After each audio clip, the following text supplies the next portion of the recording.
말씀은 출애굽기 3장 1절부터 12절까지 말씀, 성경 84페이지입니다. 구약 성경 84쪽에 이렇게 있는 출애굽기 3장 1절로 12절까지 말씀입니다.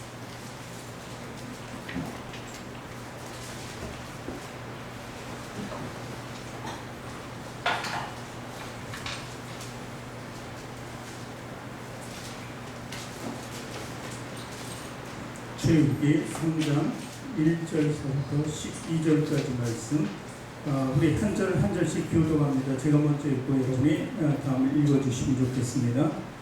모세가 그의 장인 미디안 제사장 이드로의 양떼를 치더니 그 떼를 광야 서쪽으로 인도하여 하나님의 산 호렙에 이르매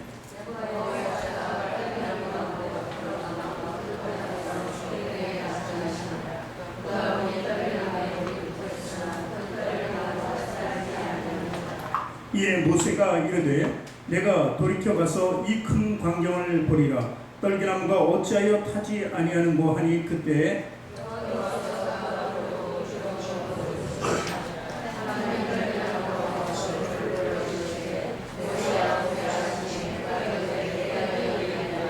하나님이 이르시되 이리로 가까이 오지 말라. 내가 선 곳은 거룩한 땅이니 네 발에서 신을 벗으라.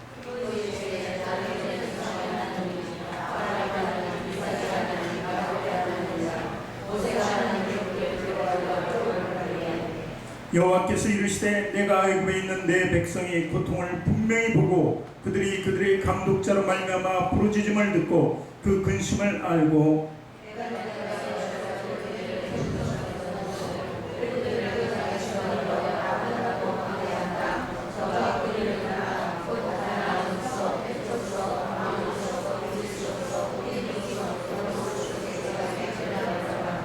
이제 가라. 이스라엘 자손의 부르짖음이 내게 달하고 애굽 사람이 그들을 괴롭히는 학대도 내가 보았으니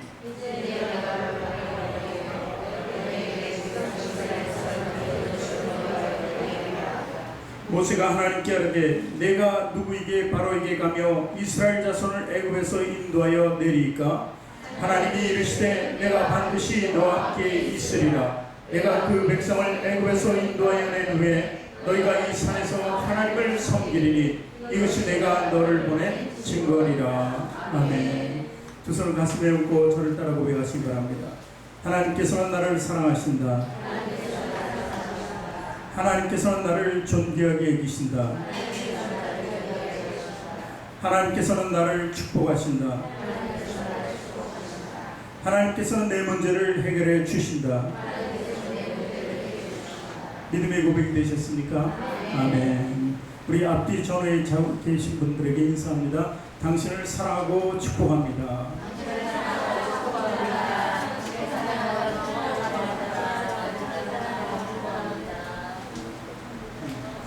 오늘 말씀은 하나님의 구원 계획과 나의 참여라는 제목으로 말씀을 선포해 주실 텐데 우리 선교사님 필리핀에 오셔서 이제 우리에게 또 이렇게 설교를 또 맡아서 오늘 해주시겠습니다.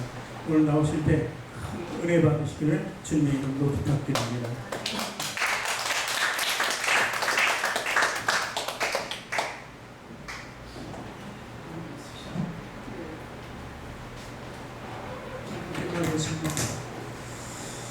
주님을 사랑합니다. 주님을 경배합니다. 이 시간도 주님 말씀 듣기를 원합니다. 듣는 자나 듣는 자가 함께 하나님의 은혜 가운데 있게 하시고 주의 영광 가운데 서 있게 하옵소서. 우리의 귀와 우리의 눈과 우리의 모든 온 육체가 할례받아 하나님의 새로운 구속 사역에 쓰임받기를 원합니다. 주님 우리를 도와 주옵소서. 오직 주님만 영광 받아주시고 우리 가운데 임재하여 주옵소서. 예수 그리스도 이름으로 기도합니다. 아멘.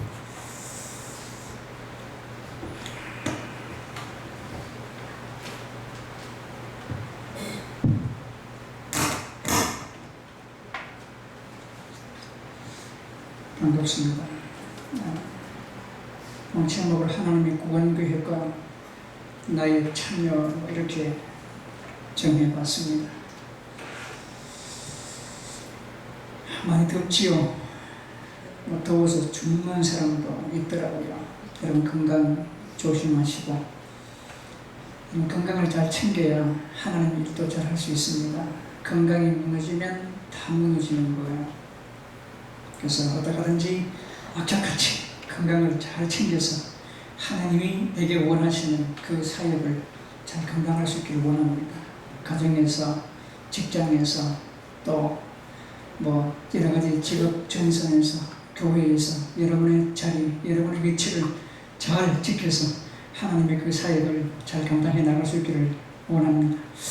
오늘 이 본문 말씀의 진행을 보면 모세가 하나님의 왕궁, 즉 애굽의 왕궁 속에서 40년을 생활하고 거기서 부귀 영화를 누리고 맛있는 것도 많이 먹고 공부도 열심히 하고 뜻한 일들이 있어서 하나님이 그를 내보내죠. 광야로 내보냅니다.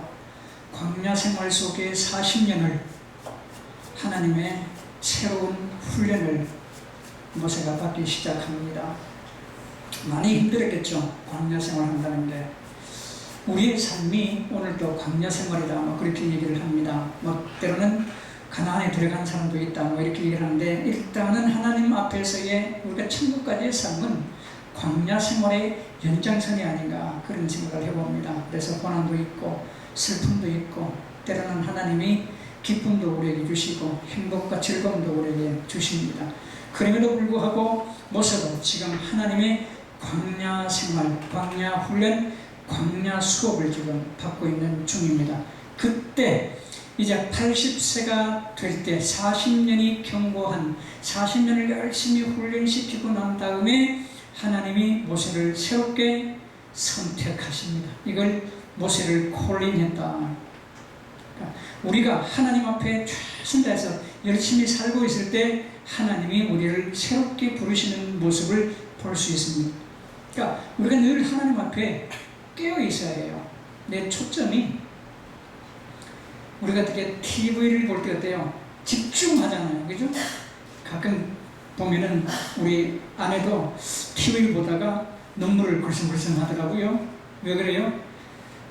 그 대사 안에, 그 환경 안에, 그 사건 안에 내가 집중하고 있다는 거야. 그러니까 우리가 TV 보면서도 그렇게 집중을 하는데 우리가 우리의 삶을 하나님 앞에 살아드리면서 얼마나 하나님 앞에 집중하고 있는 거 아니에요. 그러니까 늘 집중해야 되는 거죠. 내가 학생들은 학교 공부하면서도 하나님 앞에 집중해야 되고 직장에서 우리가 직장 사역을 하면서도 하나님 앞에 집중하고 주부들은 가정에서 집중해야 되고 교회에서도 예배 시간 속에 하나님 앞에 집중해야 되는 거예요. 이렇게 예배 드리다가 이러면 졸잖아요. 졸고 눈 감고 이렇게 잠깐 쉰다고 하는데 눈 감고 있으면 내가 하나님 말씀을 잘 들을 수 있을 것 같은데 사실은 금방은 들리는데 5분만 지나면 흐려집니다. 그러니까 우리가 눈 뜨고 있어야 해요. 그러니까 주님 앞에 집중되게 됩니다. 이 집중이라는 것은 오늘 지금 내가 여기서 하는 일에 최선을 다한다 그 얘기입니다. 모세도 광야 생활 속에 놀고 있을 때 하나님이 찾아오셔서 모세야 부르는 것이 아니고 목양을 하고 있는 양을 치고 있는 최선의 힘쓰고 있는 저의 삶 속에 하나님이 찾아오셔서 모세를 콜링합니다. 내가 하는 일도 제대로 못하는데 하나님이 우리를 불러서 하나님의 또 다른 사역을 진행시키신다? 이거는 말도 안 되는 얘기예요. 그러니까 여러분이 오늘 하루의 삶 가운데 하나님이 나를 선택해서 새롭게 불러주시기를 원한다면 오늘 우리는 우리의 삶 가운데 최선을 다해야 됩니다. 학생은 공부하는데 최선을 다해야 되고 직장에서 최선을 다해야 되고 내가 있는 사역의 현장 속에 최선을 다해야 한다는 말입니다. 여러분 하나님이 우리 모두를 아담부터 시작해서 하늘로부터 이 땅에 파송받은 선교사예요. 가정에 파송받은 선교사, 직장에 파송받은 선교사, 예수 믿는 하나님의 학생들이 학교에 파송받은 선교사란 말입니다. 뭐 외국에 나가서 저처럼 선교한다고 선교사가 아니라 우리 각자가 다 하나님 앞에 선교사임을 우리가 인식하고 그 선교사의 사명을 잘 감당해 나갈 때 하나님이 또 다르게 우리를 불러주시는 거예요. 윤집사님이 지금 병석에 계시지만 여러분 윤집사님 마찬가지예요. 병석에 계시면서도 찬송하시고 병석에 계시면서도 기도하시고 성경 보시고 이러면 주위의 사람이 저 양반이 굉장히 힘든 상황인데 성경을 보내, 기도하네, 찬양을 하네. 이게 선교사의 사명이에요. 여러분 오늘 우리가 어떤 상황이 있든지 하든지 우리가 힘들고 어렵고 우리가 공핍하고 우리가 슬픔에 있다 할지라도 우리는 찬송해야 합니다. 이사야서에 보면은 하나님이 우리를 지으신 목적이 내가 너를 지은 것은 너로 하여금 나에게 찬송을 하게 하기 위함이다. 그렇게 말씀하시잖아요. 그러니까 우리가 어떤 상황에 있을 기쁘든지 슬프든지 희로 애락에 관계없이 우리는 주님을 찬양할 수밖에 없다. 그것이 우리의 본분이다. 그때 하나님이 우리를 새롭게 선택해서 새로운 사역을 맡겨주신다. 어떤 분이 그러시더라고요. 이 설교를 하니까 아이고 지금 하는 일도 너무 많은데 약간 덜 집중해야지. 너무 집중하다 보면 하나님이 한 가지 일을 더 시키면 나에게 허리 휘어져 죽습니다 그러더라고요. 여러분 어떻습니까? 하나님 앞에 동참된 우리의 삶이 기쁨인 줄 알아야 합니다. 그게 행복인 줄 아셔야 합니다. 네. 그때 모세가 최선을 다할 때 하나님이 모세를 부르셨던 모습이 그 1절부터 시작해가지고 3절까지 나오고 있는 그 상황이에요. 그래서 떨기나무 불꽃 타는 거에서 모세를 부릅니다. 그게 3절까지예요. 그 4절에서 8절까지 보면 하나님이 모세와 함께하는 광경을 우리가 볼 수 있습니다. 하나님이 우리와 함께하는 모습을 우리는 볼 수 있습니다. 이게 함께라는 단어를 함축시킬 수가 있습니다. 여러분 함께라는 것은요 굉장히 중요합니다. 가족이 함께, 우리 성도, 성직교회 성도들이 함께, 직장에서 직장의 상사들과 부하들과 동료들이 함께 한다는 것, 학교에서 우리 학교 친구들과 함께 한다는 것은 굉장히 중요합니다. 그 함께 할 때 뭔가 새로운 에너지를, 새로운 시너지 효과를 우리가 받을 수 있기 때문에 그렇습니다. 그 4절에 보니까 여호와께서 그가 버리고 돌이켜 오는 것을 보신지라 하나님이 떨기나무 가운데서 그를 불러 이르시되 모세야 모세야 하시매 그가 이르되 내가 여기 있나이다. 성경에 읽으시다가 반복하는 단어나 반복하는 구절이 나옵니다. 이것은 하나님이 긴급하다는 거예요. 꼭 필요하다는 거예요. 굉장히 지금 필요로 한다는 거예요. 이럴 때 2번씩, 3번씩 반복하는 거예요. 신약에 보면 그런 반복 구절이 굉장히 많이 나옵니다. 지금 여기도 모세야, 모세야 2번 부르잖아요. 이 2번 부른다는 것은 우리를 장희곤 목사야, 장희곤 선교사야 2번 이렇게 부른다는 것은 내게 긴히 할 말이 있다는 거예요. 여러분 이런 너가 좀 불러보세요. 시작. 장희곤 목사야, 장희곤 목사야 하시매 그가 이르되 내가 여기 있나이다. 긴급하게 부르는 하나님의 음성을 듣고 모세가 반응합니다. 내가 여기 있나이다. 이사야가 하나님 앞에 반응합니다. 내가 여기 있나이다. 나를 보내소서. 그러니까 우리가 최선을 다할 때 하나님 앞에 즉각적으로 반응할 수 있는 우리의 뭐라 그럴까? 촉이라 그럴까요? 촉이 열리는 거예요. TV 볼 때만 반응해서 눈물을 흘리지 마시고 가슴이 막 쿵닥쿵닥 뛰지 마시고 하나님이 현장에서 여러분을 부르실 때 여러분은 즉각해서 반응할 수 있는 내가 여기 있나이다. 아버지 내가 뭘 할까요? 아버지 내가 지금 무엇 때문에 나를 부르셨습니까? 반응 한번 해보십시오. 주님이 바로 여러분의 심령 속에 응답해 주실 것입니다. 자, 그래서 이제 9절부터 해가지고 마지막 12절까지 보면은 우리에게 모세에게 미션, 사명을 주신 것을 볼 수 있습니다. 내 민족을 이끌어내라. 모세의 민족이 아니고 모세의 백성이 아니고 하나님이 말하기를 내 백성을 이끌어내라고 명령을 해 주시는 거예요. 여러분, 그렇게 하고 보면 하나님이 모세를 통해서 일하시려고 하는 그 계획함과 하나님이 우리를 한 사람 한 사람 불러내서 성결교회에 앉게 하시고 날마다 기도하게 하시고 날마다 말씀을 묵상하게 하시고 날마다 말씀을 붙고 행동으로 옮기게 하는 것은 하나님의 주권적인 또는 하나님의 우리를 향한 객관적인 구속 사역이 있단 말입니다. 그걸 하나님의 이 객관적인 구속 사역이다, 그렇게 얘기합니다. 오늘 말씀을 들을 때 여러분 그렇게 생각만 해보십시오. 하나님이 지금 이 자리 이전에, 주님이 이전에, 성령님이 이전에 우리와 함께 하시는 거예요. 믿습니까? 하나님의 사역이 지금 쭉 시간이 감에 따라서 지금 11시 44분 시간을 따라서 같이 흘러갑니다. 그런데 하나님의 객관적인 구속 사역과 우리의 반응, 말씀을 들을 때에 내 생각이, 내 마음이 주님과 반응하는 그것을 우리의 주관적인 구속사라. 이게 우리의 주관적인 구속사, 하나님 앞에 참여된다. 그러니까 제목처럼 하나님의 구원이 계획이 쭉 나가고 있는데 우리가 계속해서 반응하는 거예요. 말씀을 들으면서 아멘, 그렇군요, 내가 거기에 참여되기를 원합니다. 내가 거기에 함께 있기를 원합니다. 내가 그 일들 속에 있기를 원합니다. 내가 그 일을 감당하기를 원합니다. 내가 그 길을 가기를 원합니다. 반응하는 나의 삶은 하나님 앞에서 이게 주관적인 구속이라 그렇게 얘기합니다. 하나님이 지금 우리에게 계속 진행하고 있는 중이에요. 여러분, 출애굽기의 1장부터 40장까지를 잘 살펴보면 우리의 인생이 보입니다.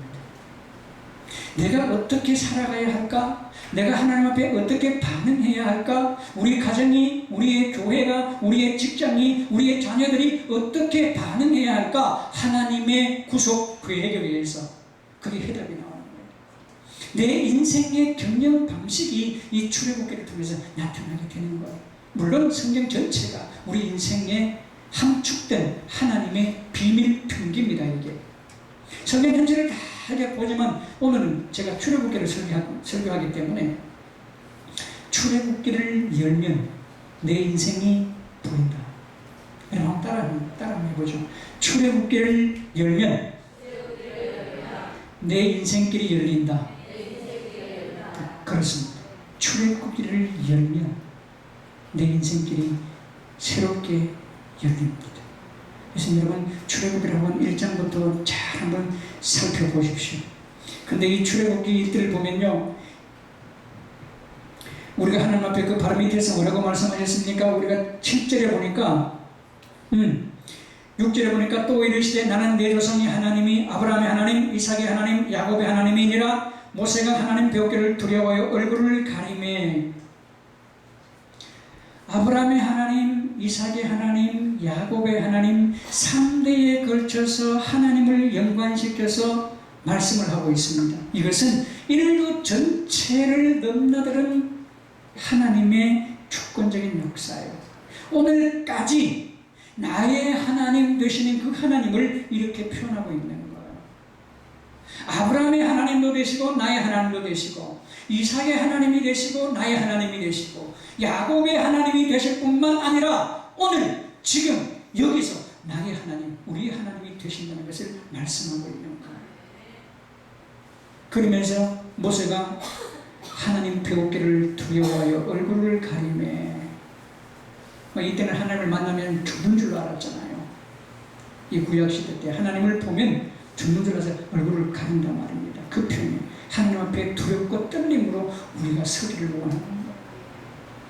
대충 와가지고 있는 게 아니고 여러분, 우리가 예배에 성공하면 모든 것을 성공할 수 있습니다. 저는 누가 뭐라고 하든지 이 말은 분명하게 들을 수 있습니다. 예배에 성공하면 모든 것에 성공할 수 있습니다. 그래서 여러분이 예배에 성공할 수 있기를 원합니다. 예배에 성공하기 위해서는 어떻게 해야 됩니까? 어제 저녁부터, 토요일 저녁부터 어떻게 해요? TV를 묵상하지 말고 말씀을 묵상하고 성경을 묵상하고 어제 저녁부터 준비하는 거예요. 그래서 한 10분 전에 일찍 오시는 거예요. 일찍 오셔서 자리에 앉아서 찬양하는데 내가 같이 동반되고 오늘 말씀이 뭘까 한번 펴서 한번 살펴보고 하나님이 이 말씀을 통해서 내게 뭐라고 말씀하실까 한번 살펴보기도 하고 말입니다. 이게 준비 아니겠습니까? 결국은 토요일 저녁부터 준비하는 것이 아니고 일주일 내내 하나님 앞에서 준비되는 거예요. 왜? 우리는 크리스찬이기 때문에, 우리는 하나님의 사람이기 때문에 그렇습니다. 1년 365일이 하나님 앞에 준비되는 시간들 아니겠습니까? 우리가 천국 가는 그 시간까지 하나님 앞에 준비하며 살다가 하나님의 부르심에 따라서 우리가 각자가 천국으로 향하는 것 아니겠습니까? 그럼에도 불구하고 오늘 우리는 이렇게 준비하지 않는다는 게 참 기적이에요. 우리가 여기는 말고 다른 데는 준비 안 하는 모습이 많은데 어저께도 집사람에게 막 이렇게 카톡이 들어오는데 집사람이 읽어주는데 뭐라고 읽어주는가 하면 어떤 모임 속에서 어제 저녁에 어떤 분이 생일인가 봐요. 오늘 생일이니까 오늘 오늘라이트 해도 되니까 다 모입시다 하더라고요. 여러분 토요일이고 오늘은 주일인데 그 중에 목사님들도 있고 사모님들도 있는데 오늘라이트 해도 좋으니까 오늘 다 모입시다 저녁에. 집사람 보고 가지 말라고 그랬어요. 목사님이 또는 성도가 준비해야 되잖아요. 그렇다고 뭐 제가 잘하고 있다는 게 아니고 양심이라서 양심이. 어떻게 오늘 주일인데 토요일에 온라이트를 합니까? 생일 하나 때문에. 하나님이 뭘 하시겠어요? 마가복음 1장 35절에 보면 새벽 미명에 예수님께서 습관적으로 산에 오르사 기도하셨다. 그렇게 나와 있습니다. 이걸 내재로 줄이면 뭐예요? 새벽 미명에 우리 하나님께서, 우리 주님께서 산에 오르셔서 기도하셨다. 내재로 줄이면 이 새벽 기도예요. 새벽 기도. 주님이 새벽 기도하십니다. 여러분, 주님은 기도하실 필요가 없으신 분이세요. 하느님이시니까. 그럼에도 불구하고 그 주님은 전도의 일들을 위해서 세상의 하나님의 영혼들을 위해서 불쌍히 여기사 통탄한 가슴을 안고 기도하시고 하물며 우리가 기도해야 되겠습니까? 기도하지 않아도 됩니까? 우리가 기도하지 않는 것도 기적이에요. 우리는 뭐 기도하지 않아도 주일날 한 번만 예배만 잘 마치면 만사가 다 오케이 된 줄 알아요. 그렇지 않습니다. 기도해야. 기도해야 구원의 역사가 일어납니다. 여러분, 기도해야 전도의 역사가 일어나고 선교의 역사가 일어납니다. 기도하지 않으면 세상은 움직이지 않습니다. 오늘 우리가 필요한 것은 기도해야 될 필요성이 있다는 거예요. 여러분 하루에 얼마나 기도하십니까? 저도 참 부끄럽긴 합니다. 새벽 기도도 못 나오고 대신에 새벽에 무릎 꿇고 잠시 기도는 합니다만 목사가, 선교사가 참 급한 상황인데 이렇게 해도 되나 싶을 정도로 여러분, 기도를 통해서 우리가 구원함을 받고 기도를 통해서 이웃이 삽니다. 기도를 통해서 조금 전에 권사님이 기도하셨던 것처럼 청년 일자리가 생성이 되고 나라가 안정되고 이 나라가 복음으로 통일될 수 있지 않겠습니까? 기도하지 않는데 무슨 사건이 일어나겠습니까? 여러분, 예수를 팔아먹은 누구예요? 가룟 유다. 예수님을 부인했던 베드로. 어떤 놈이 나쁜 놈이야? 우리 신앙의 선배도 놈이라 그래서 죄송한데 이 시간만 놈자를 한번 붙여볼게요. 네? 누가 더 나쁜 사람이에요?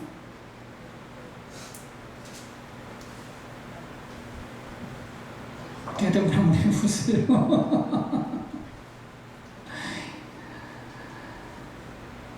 유다가 더 나쁩니까? 베드로가 더 나쁩니까? 야곱이 더 나쁘다. 마음속으로만 그러면 손 들어보세요. 베드로가 더 나쁘다. 손 한번 들어보시고.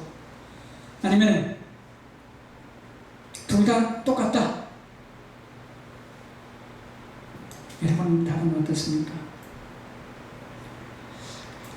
저는 베드로가 더 나쁘지 않나 그런 생각을 합니다.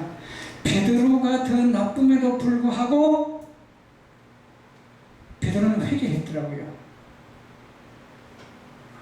베드로가 회개를 하고 베드로를 향한 기도하시는 주님이 베드로를 살리신 거예요. 그런데 예수를 팔아먹은 유다는 기도하지 않았어요. 자살했어요. 차이가 그거예요. 회개하며 기도했느냐, 기도하지 않았느냐. 기도하면 삽니다. 기도하지 않으면 죽습니다. 우리의 영이, 우리의 육이 기도하면 삽니다. 우리의 영이, 우리의 육이 기도하지 않으면 죽습니다. 필리핀에도 늘 강조하는 게 그거예요. 기도하면 이들이 산다. 그러나 기도하지 않으면 똑같다. 죽는다 이들이. 여러분 보십시오. 오늘 우리가 기도하지 않고 가만히 있는데 내 10년 뒤, 20년 뒤를 한번 상상해 보십시오. 무언가 발전이 있겠습니까? 더 좋은 행복의 나라 속에 서 있겠습니까? 그렇지 않을 겁니다. 여러분 10년 뒤, 20년 뒤에 오늘보다 더 변화된 삶이 살아드리려고 하면, 살아지려고 하면 오늘 기도할 수 있는 저와 여러분이 그럴 수만 합니다.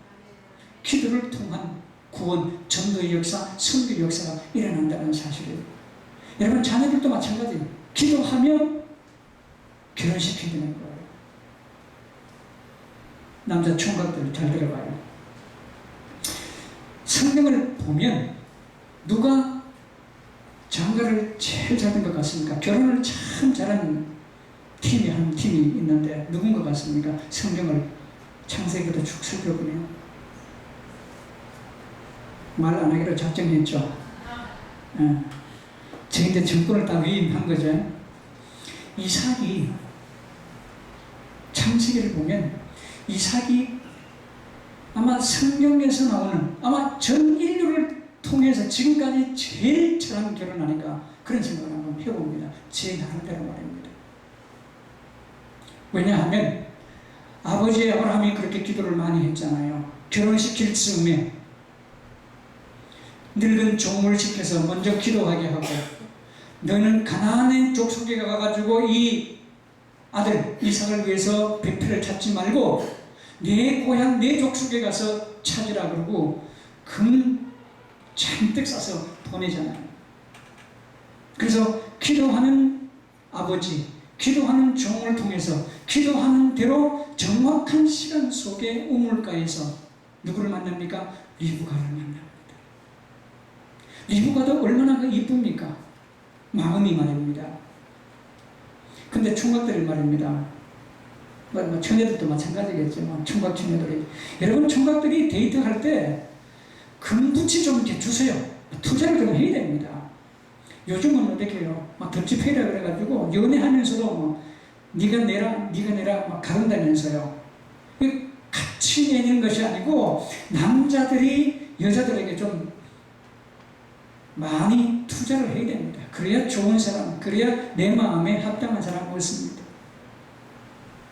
그만 두 돈씩 팔찌도 주고 반지도 주고 귀걸이도 금으로 좀 이렇게 해주고 그래야지 마음이 내게 올 것 아닙니까? 그렇잖아요. 그거 인생에서 안 하려고 하다 보니까 멀어져 가는 거예요.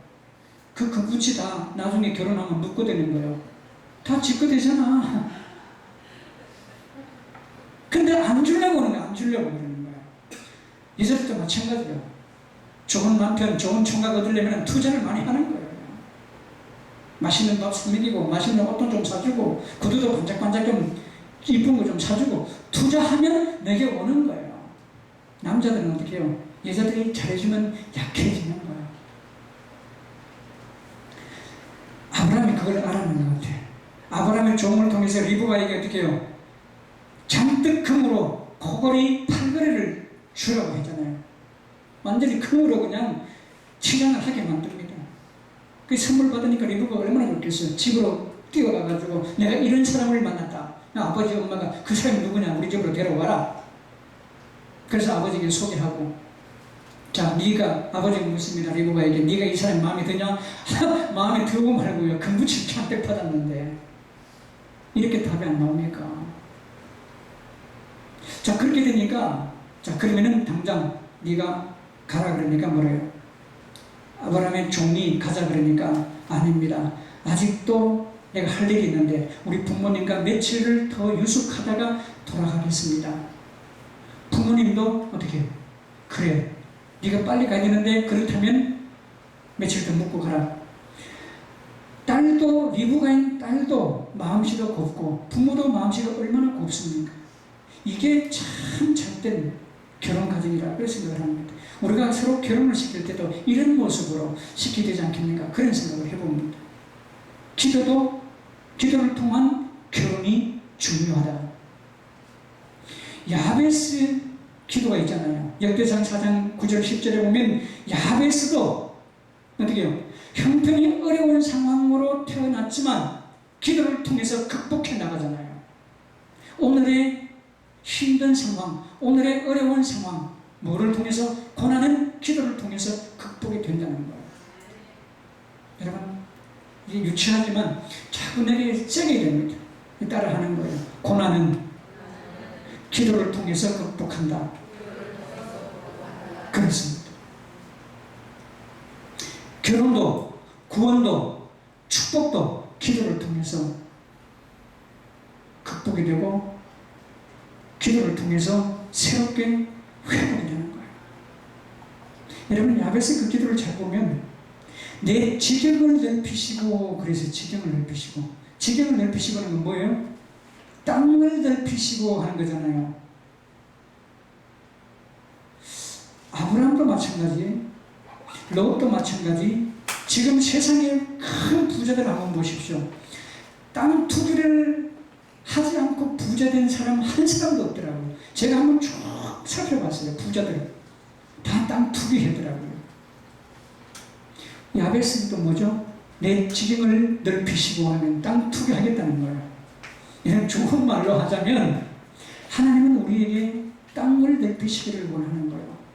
어떤 땅? 첫 번째는 우리 이 심령 땅, 우리가 흙으로 빚으셨잖아요. 우리가 이 땅의 땅, 하나님의 성전, 이 땅을 말씀과 기도로 넓히시기를 원하는 거예요. 하나님이 우리에게 요구하는 것은 네 땅을, 네 지경을 먼저 넓혀라. 또 이 말씀 듣고 나가서 그냥 땅 산다고 돌아다니지 마십시오. 부동산 찾아다니고 땅도 잘 사야 됩니다. 아브라함과 롯이 같이 살다가 헤어지게 되잖아요. 땅 때문에. 그죠? 물론 뭐 가축들이 많아가지고 종들이 서로 싸우니까 헤어지게 되는데 결국은 땅 때문에 헤어지는 거예요. 그래서 롯은 어떻게 해요? 적과 꿀이 흐른다는 그런 소돔과 고모라 그쪽 땅을 원했고 선택하는 것도 참 중요해요. 여러분 우리 크리스찬들이 예의가 있어야 되는 거죠. 예의. 자 롯과 아브라함을 보십시오. 아브라함이 먼저 제의를 합니다. 롯아 이제 네 가축도 많아졌고 우리 가축도 많고 한 곳에서 살기가 힘든다 어렵다. 그러니까 네가 먼저 원하는 곳을 찾아서 떠나라. 그런 다음에 내가 갈게. 이러면 롯이 뭐라 해야 되겠습니까? 롯은 정말 고아 아니겠습니까? 아빠 엄마가 죽은 것을 아브라함이 데려다가 자식처럼 키웠잖아요. 그러면 삼촌, 무슨 말씀입니까? 삼촌이 먼저 땅을 선택하시고 난 다음에 제가 선택하겠습니다. 그랬죠. 근데 그렇게 안 하고 아브라함이 네가 먼저 선택하라. 내가 나중에 할게. 그러니까 네, 알았습니다. 바로 그냥 선택을 하잖아요. 예의가 없는 거예요. 그러니까 예의가 없는 결론은 뭐예요? 남은 것이 아무것도 없다. 그래서 땅을 선택하고 가고 난 다음에 하나님이 아브라함을 찾아오셔서 아브라함에게 고개가 툭 숙여져 있는 아브라함, 실망하고 있는 아브라함, 내가 어떻게 해야 될까 하는 고민하고 있는 아브라함에게 찾아오셔서 고개를 들라 말씀하시잖아요.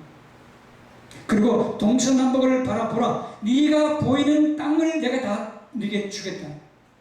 결국은 롯이 선택한 땅도 누구 땅이에요? 아브라함 땅이에요.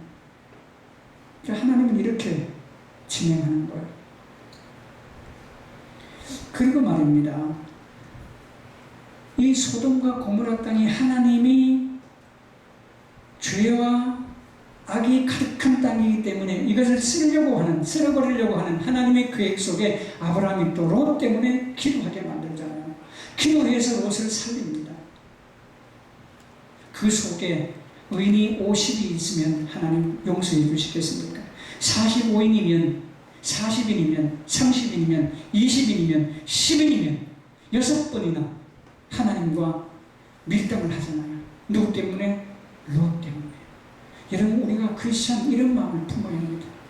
왼수가 될지라도 내가 기도해 주는 거예요. 내가 기도해 주면 그 기도가 그 사람이 받지 못할 상황이면 내게로 돌아오는 거예요. 그래서 우리는 기도가 굉장히 중요하다는 거예요.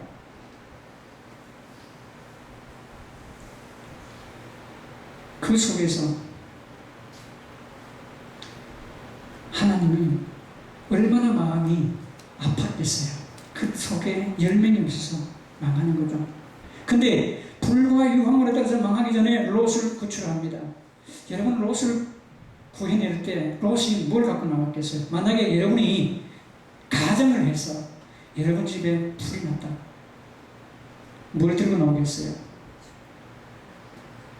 사모님 뭘 들고 나옵니까? 집에 불이 났어. 여러분 생각해 보세요. 집에 불이 났어. 뭘 갖고 나오겠어요? 성경? 네, 맞습니다.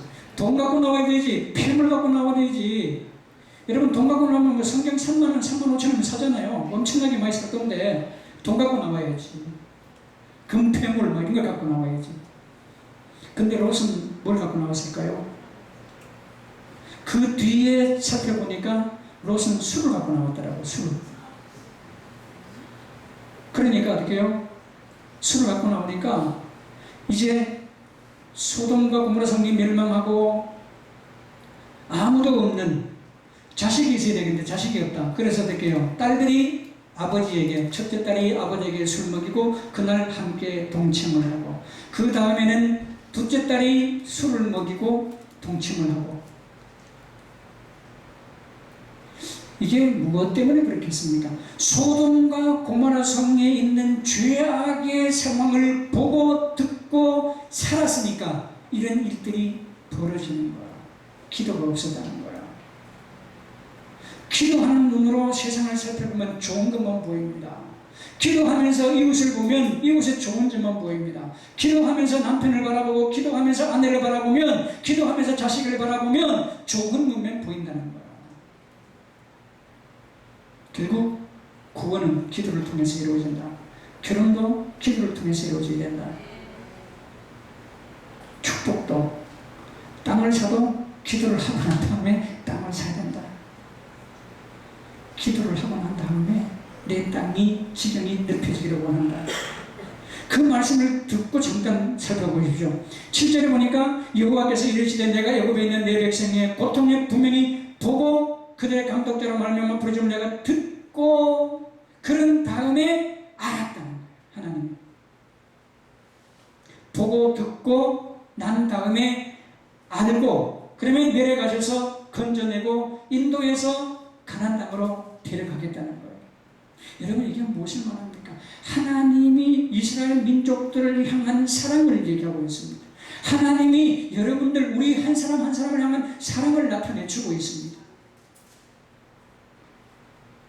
그런데 이 출애굽기 전체적인 핵심을 이걸로 보는 거예요. 사실은 보고 듣고 알고 주님이 일하시는 모습이에요. 우리의 모든 삶의 형편을, 우리의 사고를, 우리의 행동들을, 우리의 모든 일들을 하나님이 보고 듣고 알고 계신다는 거예요.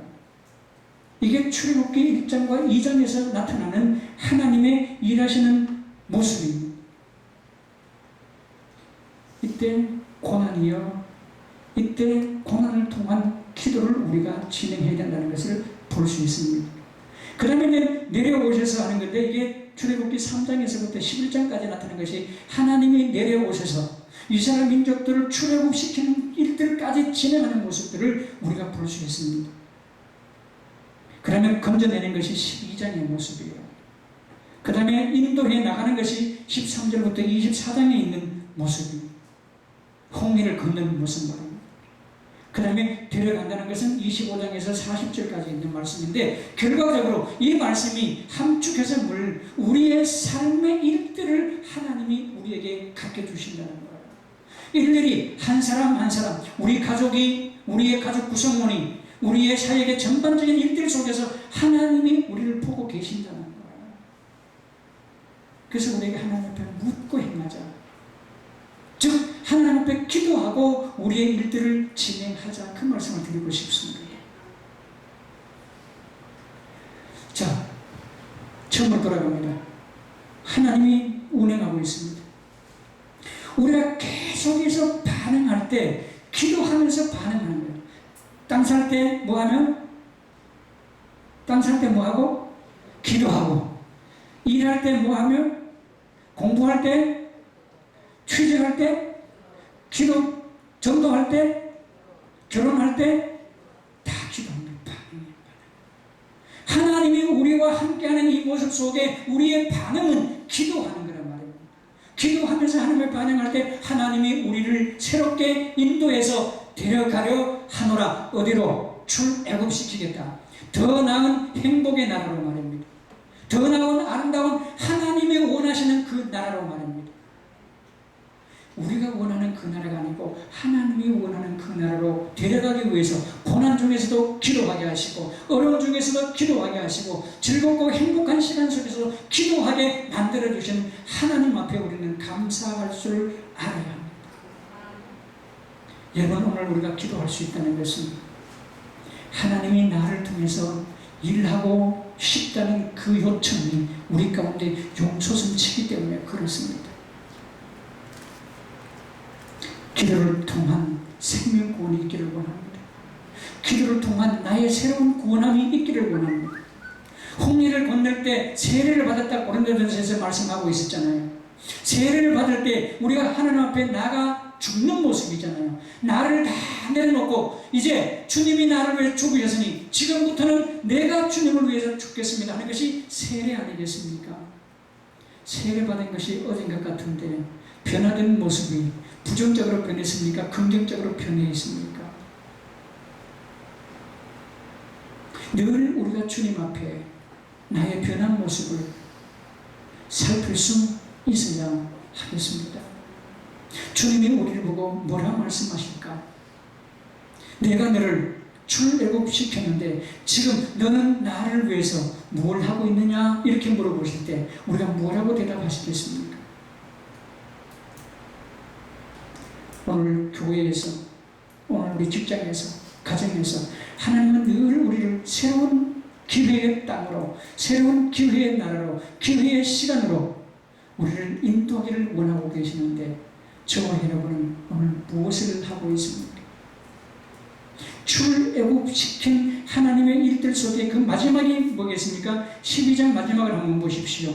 하나님이 이르시되 내가 반드시 너와 함께 있으리라. 내가 그 백성을 애굽에서 인도하여 낸 후에 너희가 이 산에서 하나님을 섬기리니 이것이 내가 너를 보낸 증거리라. 하나님을 섬기게 하기 위해서 우리가 구원을 받고 우리가 부자가 되고 우리가 병치료를 받고 우리가 새로운 회복을 얻고 뒤에 하실 일들이 뭔가 하면은 섬기기 위해서 하나님을 섬기고 이웃을 섬기고 가정을 섬기고 내 직장 속에 있는 모든 일들을 섬기기 위해서 하나님이 우리를 출애굽시킵니다. 오늘 이 자리에 계신 성직교회 우리 가족 여러분, 하나님은 우리를 이미 출애굽시키셨고 예수님이 죽으시는 그 상황, 세례 받으시는 그 상황 속에 다시 네가 이제 대신 나의 일을 진행해 줘야 되겠다 약속을, 부탁을 하셨습니다. 그 요청 속에 오늘도 하나님이 우리와 함께 하시는데 하나님이 우리를 부르셨고 하나님이 우리를 살리셨고 하나님이 우리에게 일을 맡기셨고 새롭게 오늘 이 시간 일을 맡기시며 우리를 저 예배를 마치고 문 뒤로 나가게 하는데 세상 속으로 나가게 하는데 직장 속으로 사역 속으로 가정 속으로 나가게 하는데 큰 사명감을 갖고 새롭게 출발할 수 있는 주님의 일꾼이기를 원합니다. 주님이 우리와 끝까지 함께해 주실 것입니다.